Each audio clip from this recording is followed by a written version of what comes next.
நண்பர்களே, Sunday special. காலையிலே breakfast முடிச்சுட்டு இன்றைக்கி மார்க்கெட் போயிட்டு மீன் வாங்கிட்டு வந்தோம். என்ன மீன் பார்த்தீங்கன்னா, ஒரு 3 வகையான மீன் வாங்கினேன்.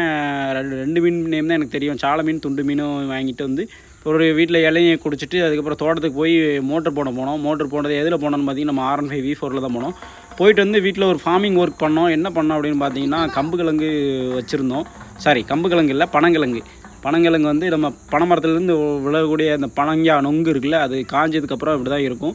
அதை எடுத்து ஃபுல்லாக எடுத்து வச்சுட்டு ஃபார்மிங் பண்ணோம். ஃபுல்லாக நம்ம ஓனாக ஒர்க் பண்ணோம். மண்ணை கொஞ்சம் குமிச்சு அதுக்கு மேலே இந்த மாதிரி வச்சு அடுக்கி வச்சிங்கன்னா அது கீழே முளைச்சி வரும் கிழங்கு. இதில் இருந்தால் பனைமரம் வரும். அதை எல்லாம் பண்ணி முடிச்சுட்டு வச்சுட்டு மூட ஆரம்பிச்சிட்டு ஒன்றுன்னா. இன்றைக்கி இது ஒர்க்கு ஏன் இது பண்ணோம் அப்படின்னு பார்த்தீங்கன்னா, ரொம்ப நாள் அது பனைமரம் கீழே கிடந்துச்சு.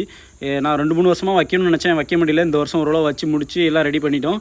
ரெடி பண்ணி மேலே கொஞ்சம் தண்ணி ஊற்றுவோம். தண்ணி ஊற்றினா தான் அது கொஞ்சம் ஹீட் தணிஞ்சு அதுக்கப்புறம் வேர் விட்டு வளரும்.